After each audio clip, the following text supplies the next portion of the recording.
Welcome to the biome simulation. In this simulation, you will learn about what the concepts of ecosystem, habitat, biome and biodiversity are, how the different biomes are classified and where in the world are they located.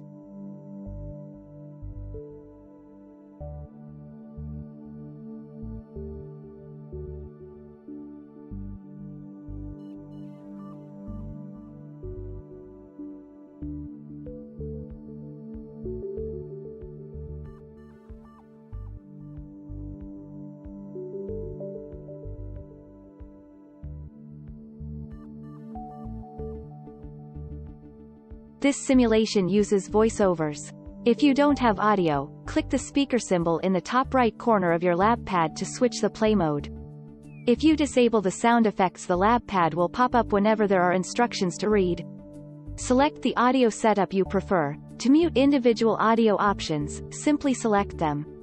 Click Continue to learn how to navigate through your mission. Using the lab pad is an important way to get the most out of this simulation. Is this the first time you've played a Labster simulation? Perfect, then let's get started with your first mission. Nowadays, due to multiple human impacts on the Earth, many different habitats and ecosystems are at risk, and biome limits are shifting all over the world. This is a sentence that you could hear in the media, but what do all those words mean? Do you feel like you hear the words habitat, ecosystem or biome all the time? Those words are very present nowadays, however sometimes they are misused. Don't worry, we will go through all of them one by one, and by the end of the simulation, you will be an expert. Click on the 3 images on the big wall screen to your right to learn about habitats, biomes and ecosystems. A biome is an area of the planet that shares similar conditions of climate, fauna and flora. Examples of biomes are deserts or forests. A biome can contain several different habitats and ecosystems. Habitat is the environment that presents the right conditions for an individual, population or species to live. A habitat can be as big as the Atlantic Ocean for some species of fish, or as small as a pond where a species of bacteria lives. An ecosystem is a system composed of living organisms and their interaction with the surrounding environment, where the main focus is the interaction and relationships between the species.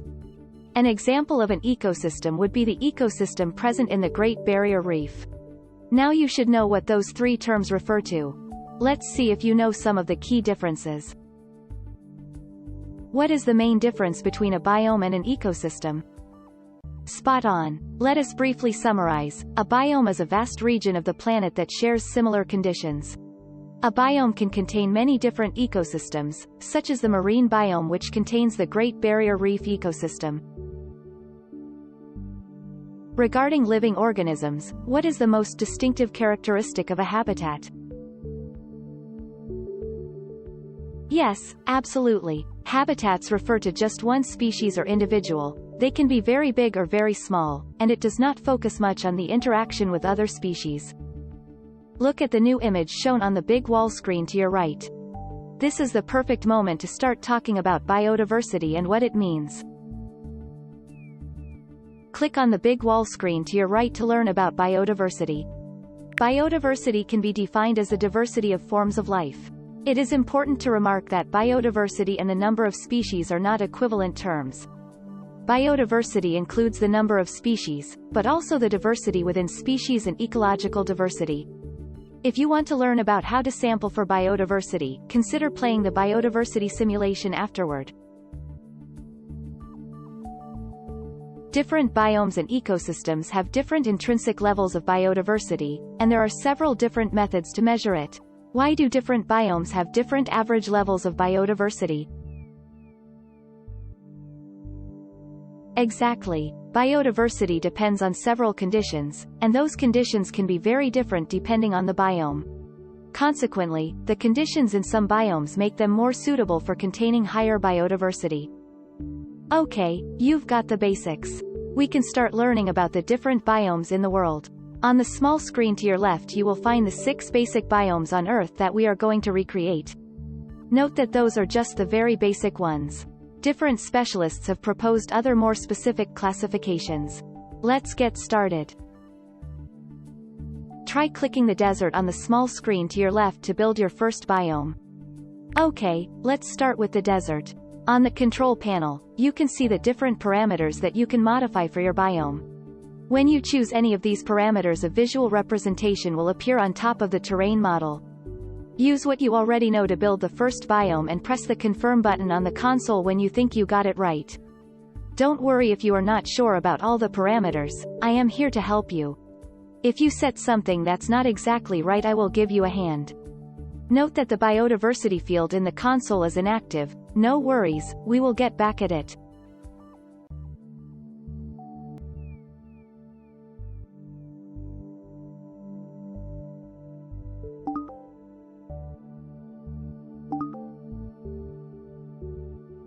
This looks like a desert.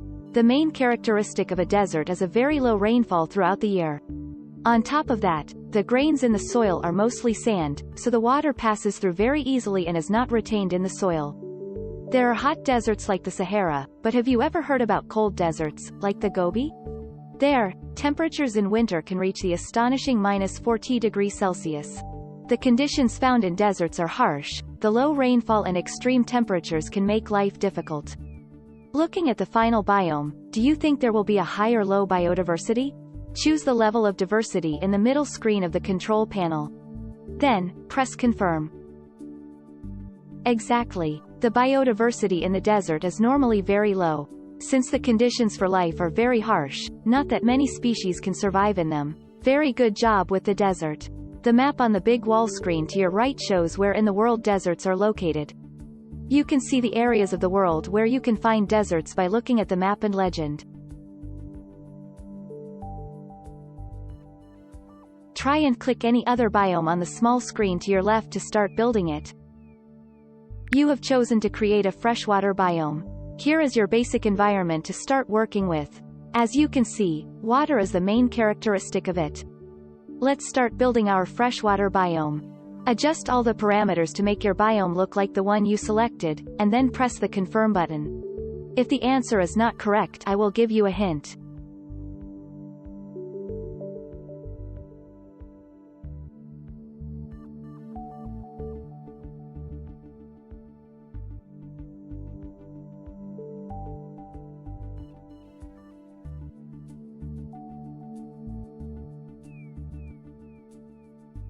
Amazing. You got it. Freshwater biome comprises rivers, lakes and wetlands.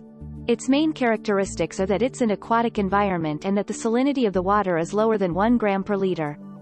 Additionally, freshwater biomes are normally smaller than marine biomes. Biodiversity in these systems is normally very high due to the input of nutrients from surrounding land. Insects and flowering plants are two groups of organisms that are very important in freshwater environments. You can now see on the big wall screen to your right the map showing where freshwater environments are distributed. Normally they appear around big masses of fresh water like lakes or rivers.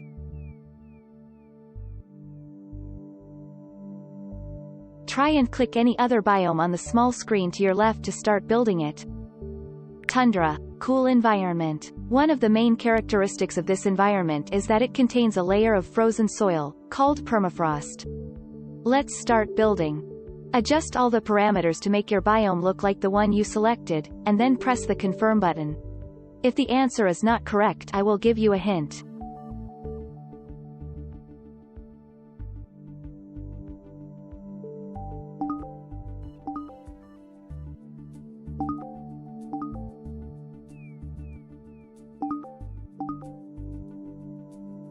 Good job. Yes. The tundra is characterized by low temperatures and low rainfall. Trees cannot grow in tundra due to the permafrost, making it impossible for their roots to penetrate it. However, small vegetation can grow in the first layer of non-frozen soil, sometimes covering the terrain completely.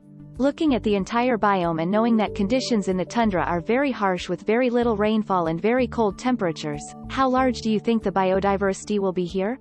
Select the correct option for biodiversity in the middle screen of the control panel, then press confirm.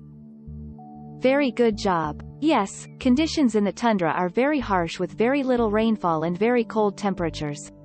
Consequently, not many different species can survive here. Note that you can see on the big wall screen to your right the areas of the world considered as tundra. They are in high latitudes, but they are also in areas of high altitude, like the Himalayas or the Andes. Geology has a big influence together with the climate in defining the different biomes. Try and click any other biome on the small screen to your left to start building it. You have chosen grasslands. Well, I guess that the main characteristic of this biome is in its very own name. Grasslands may refer to temperate grasslands but also to the savanna. I will say no more. Let's build. Adjust all the parameters to make your biome look like the one you selected, and then press the confirm button. If the answer is not correct, I will give you a hint.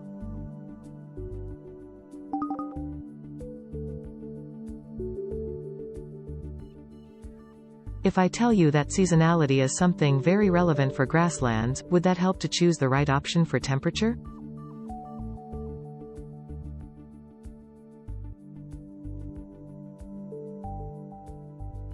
Try and think of the big animals that you can see in the 3D model. Are those animals frequent in, for example, the savanna?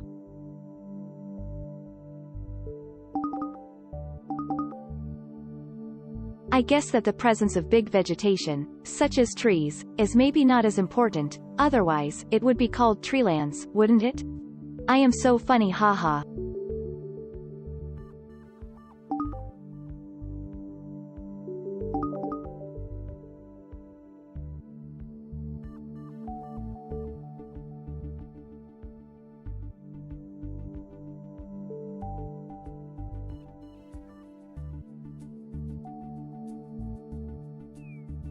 Way to go! This is a grassland. Grasslands are characterized by the seasonality of rainfall and temperature and the dominance of grass-like plants with some sporadic trees.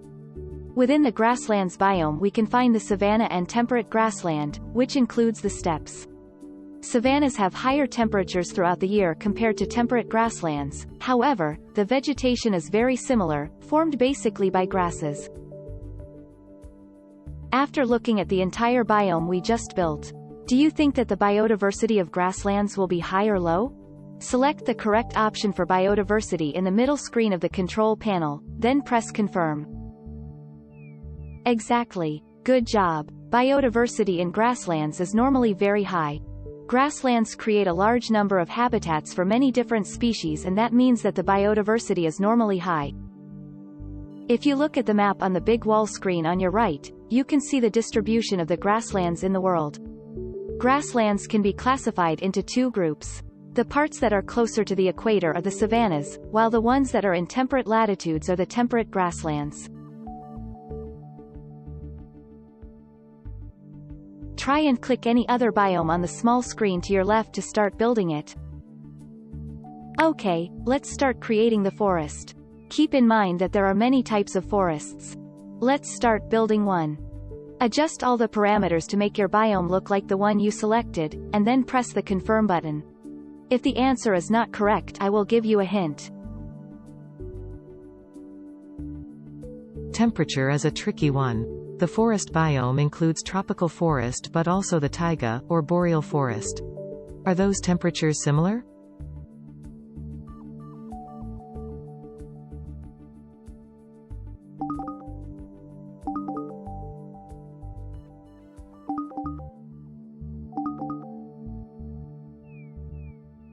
Forests are dominated by trees, but are other smaller forms of vegetation uncommon? One more done. The main characteristic of a forest is trees.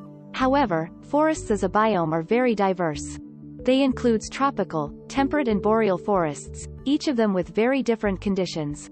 After looking at the entire biome you just built, do you think that the biodiversity in a forest would normally be high or low? Select the correct option for biodiversity in the middle screen of the control panel, then press confirm. Exactly. The biodiversity in forests is in general very high. Forests support many different types of life. You can see on the big wall screen to your right the distribution of forests in the world. The green patches around the equator are tropical rainforests. If we increase the latitude, we can see the temperate forests, and finally, at the highest latitude we can see the boreal forest. Try and click any other biome on the small screen to your left to start building it. You have chosen marine biome. Here is your basic environment to start working with.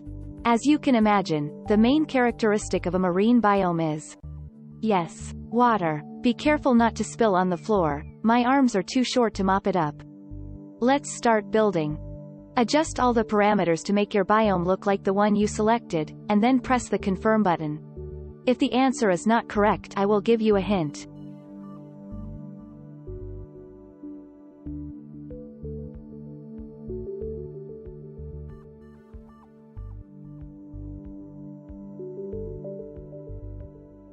Very good job, you didn't spill. The marine biome major characteristic is to be formed by saltwater, normally around 35 grams of salt per liter. The biodiversity in the marine environment is highly variable. Open oceans are one of the areas with lowest biodiversity in the world due to the lack of nutrients, while coral reefs and coastal areas are hotspots for biodiversity worldwide. On the big wall screen to your right you can now see the map with the marine biome represented. As you can see, it covers a huge swath of the world. The marine biome is the biggest of all biomes as it covers 70% of the Earth's surface. As you can see, it seems like both tundra and cold deserts receive very little rainfall and can have very low temperatures, but how are cold deserts and tundra different? Exactly. Even though the tundra receives very little rainfall, the evaporation is rather low due to the low temperatures. Additionally, during the summer, some of the ice in the soil melts and water is available for organisms. What are the main characteristics that define where biomes are located on Earth? Exactly. The basic characteristic of a biome are climate, geology and the community of living organisms. Rainfall, temperature ranges, elevation, diversity of the community of organisms are some of the biggest representatives of the parameters used to classify the different biomes. As you can imagine, human-induced climate change is changing the climate in many regions.